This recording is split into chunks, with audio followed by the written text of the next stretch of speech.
रेखा जो अपने टाइम की सुपरस्टार थी, बचपन से लेके अभी तक उन्होंने काफी स्ट्रगल किया है, बट उनके एक्स्ट्रा मैरिटल अफेयर ने उनका चाइल्डहुड ट्रॉमा, उनके ऊपर हुआ हरासमेंट एंड उनकी बॉडी शेमिंग को ओवरशैडो कर दिया। आज रेखा के अफेयर के बारे में सबको पता है, बट डिड यू नो कि कैसे सिर्फ 14 ईयर की एज में उनके साथ फोर्सफुली किस किया गया था, कैसे उनके स्किन कलर एंड उनके वेट को लेके उन्हें बॉडी शेम किया गया था, एंड कैसे छोटी सी एज में उनके फादर ने उन्हें डिसोन कर दिया था। एंड अपनी फैमिली को सपोर्ट करने के लिए सिर्फ उन्होंने 1 साल की एज से ही मूवीज में वर्क करना स्टार्ट कर दिया था। So in this video we'll talk about Rekha's childhood struggle, her harassment and body shaming.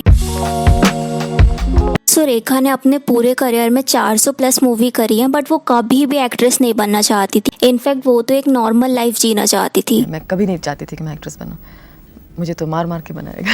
रेखा के फादर जेमिनी गणेशन साउथ के काफी फेमस एक्टर थे एंड उनकी मदर पुष्पाबली भी तेलुगु एक्ट्रेस थी, बट रेखा के फादर ऑलरेडी मैरिड थे एंड उनका रेखा की मदर से एक्स्ट्रा मैरिटल अफेयर था एंड वो कभी भी रेखा की मदर से मैरिज नहीं करना चाहते थे, जिस वजह से जब रेखा का बर्थ हुआ तो उनके फादर ने उन्हें डिसोन कर दिया। इनफैक्ट गणेशन तो ये भी नहीं चाहते थे कि कोई जाने कि रेखा उनकी डॉटर है एंड रेखा का नाम भी रेखा की मदर ने डिसाइड किया था। Now looking back, maybe I did. But if you don't taste something, you don't know what it means.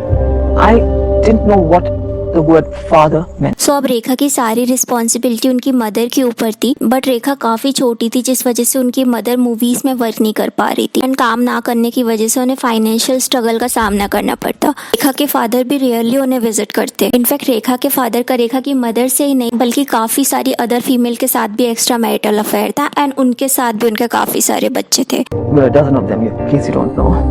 And all the children were in the same school. तो financial struggle के चलते 1 साल में ही रेखा की mother ने उन्हें मूवी में act कराना स्टार्ट कर दिया था एंड 3 साल की एज में तो उन्होंने काफी सारी साउथ की मूवीज में वर्क कर लिया था। सो रेखा ने काफी सारी साउथ मूवी तो करी, बट वो बॉलीवुड मूवी में वर्क नहीं करना चाहती थी, बट डेस्टिनी कुछ और चाहती थी। तो कुलदीप पाल करके एक डायरेक्टर थे जो अपनी मूवी के लिए एक न्यू फेस चाहते थे एंड किसी ने उन्हें रेखा का नाम रिकमेंड किया। ऑल्दो रेखा ने स्टार्टिंग में इंटरेस्ट नहीं दिखाया, इवन उन्हें हिंदी भी बोलनी नहीं आती थी, बट अल्टीमेटली डायरेक्टर ने उन्हें साइन कर लिया। कुलजीत पाल और शेतुजीत पाल मुझसे पूछने लगे कि आपको हिंदी आती है? तो मैंने कहा नो।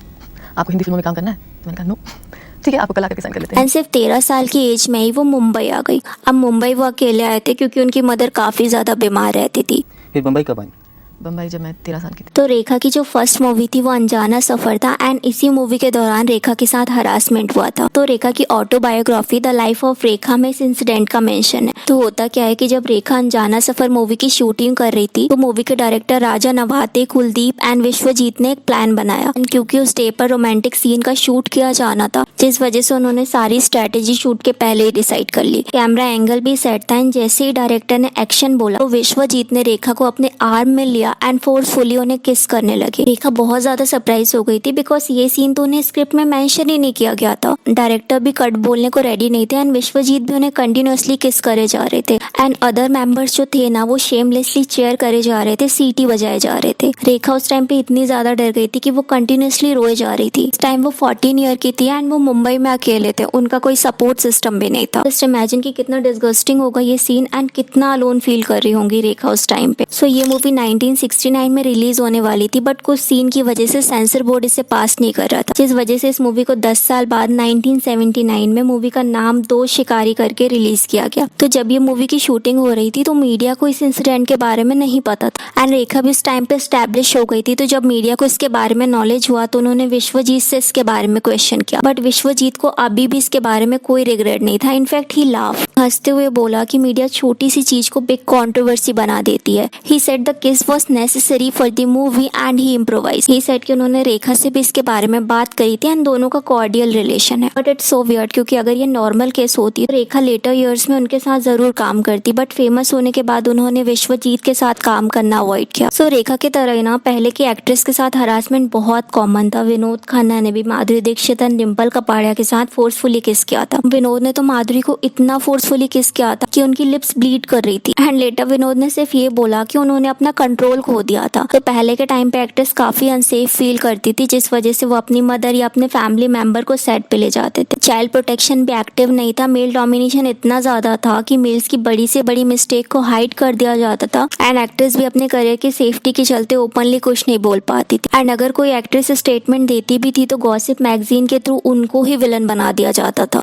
एक फिल्म मैगजीन ने तो इतना ज़्यादा किया कि They started adding 4-letter words. And we all know पहले के टाइम पे मोस्टली एक्टर्स को स्ट्रगल के चलते छोटी सी एज में वर्क करना पड़ता था, तो डायरेक्टर एंड एक्टर को उनका बेनिफिट लेना काफी इजी रहता था। तो ये मूवी तो काफी लेट रिलीज हुई थी, जिस वजह से इसको रेखा की फर्स्ट ऑफिशियल मूवी डिक्लेयर नहीं किया गया। बट उनकी जो फर्स्ट ऑफिशियल मूवी थी सावन भादो, जो कि 1970 में रिलीज हुई थी, उसमें भी रेखा को weight shame and body shame किया गया। तो मोस्टली लोगों को पता होगा कि रेखा ने जब बॉलीवुड में डेब्यू किया था तो उनका जो कॉम्प्लेक्शन था वो डार्क था। तो जब सावन भादो मूवी का प्रीमियर चल रहा था तो वहाँ पे काफी बिग एक्टर्स आए थे, एंड क्योंकि रेखा साउथ इंडियन थी तो उनका लुक एंड उनकी ड्रेसिंग काफी डिफरेंट थी। तो गेस्ट ने जब रेखा को देखा तो उन्हें वो पसंद नहीं आई। वो उन्हें डस्की, फैट, उनकी ड्रेसिंग स्टाइल पे कमेंट कर रहे थे। इवन उनके 33 इंच वेस्ट को भी वो क्रिटिसाइज कर रहे थे। इनफैक्ट शशि कपूर ने कहा that how is this dark, plump and fat actress ever going to make it. तो रेखा के इनिशियल ईयर में बॉलीवुड में उनका एक्सपीरियंस बिल्कुल भी अच्छा नहीं। उन्हें उनकी बॉडी एंड उनकी स्किन कलर को लेकर इनसिक्योरिटी हो गई थी, एंड जिस वजह से लेटर ईयर में उन्होंने फेस वाइटनिंग ट्रीटमेंट कराया।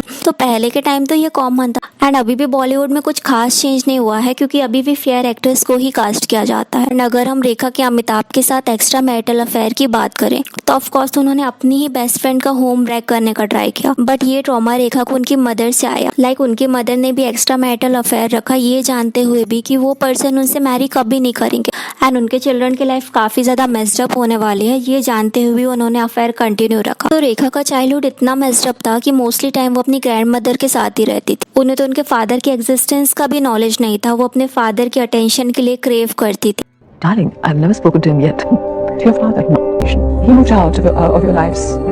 When you were very young, I was a baby. And Rekha के अमिताभ से अफेयर को अगर हम साइकोलॉजिकल वे से देखें तो इस टर्म को डैडी इशू कहा जाता है। इट मीन्स चाइल्ड को उनके फादर से अनहेल्दी रिलेशन या उनके एब्सेंस में एक बिहेवियर डेवलप हो जाता है, जिससे आप आगे चल के भी अपने लिए एक अनहेल्दी पार्टनर चूज करते हो। आपको फियर ऑफ रिजेक्शन रहता है, आपको अपनी बाउंड्रीज सेट करने में प्रॉब्लम जाती है। इवन आप ऐसे पार्टनर चूज करते हो जो कि अब्यूसिव रहता है या फिर इमोशनली अनअवेलेबल रहता है, एंड आपको उनके अप्रूवल एंड वैलिडेशन की कॉन्स्टेंट नीड रहती है। एंड रेखा ने भी सेम ऐसे ही पार्टनर चूज किया जो कि इमोशनली अनअवेलेबल था। अमिताभ ने कभी भी रेखा को लॉन्ग टर्म सिक्योरिटी प्रोवाइड नहीं करी, उनके लिए एक टेम्पररी फन था। इवन आज भी अगर हम रेखा की कंडीशन देखें तो अमिताभ से रिलेटेड वो स्टेटमेंट पास करती रहती है। उन्हें कॉन्स्टेंटली ऑडियंस का वैलिडेशन चाहिए रहता है। रेखा जी, नेहू, कभी आपने देखा है कि कोई औरत इतना पागल हो रही है किसी आदमी के लिए, वो भी शादीशुदा आदमी के लिए? मुझसे पूछिए ना, हाँ, मैंने कुछ नहीं कहा। वो शो तो करती है कि उनका प्यार काफी स्ट्रांग है, बट जस्ट एक ये अनहेल्दी ऑब्सेशन है। इनफैक्ट रेखा के फादर भी इतने वियर्ड थे कि उन्होंने ये स्टेटमेंट दिया कि उन्होंने एक्स्ट्रा मैरिटल अफेयर का ट्रेंड सेट किया है। सो जस्ट थिंक कि उनके पेरेंट्स के रॉन्ग डिसीजन की वजह से उनकी लाइफ में कितना इफेक्ट पड़ा। रेखा की लाइफ बहुत ज्यादा ट्रेजिक रही है, एंड बचपन से लेके अभी तक वो लोनली ही रही है। वो जो अनकंडीशनल लव एंड सिक्योरिटी चाहती थी वो उन्हें कभी नहीं मिली। ऑलवेज लोगों ने उन्हें यूज करने का ट्राई किया।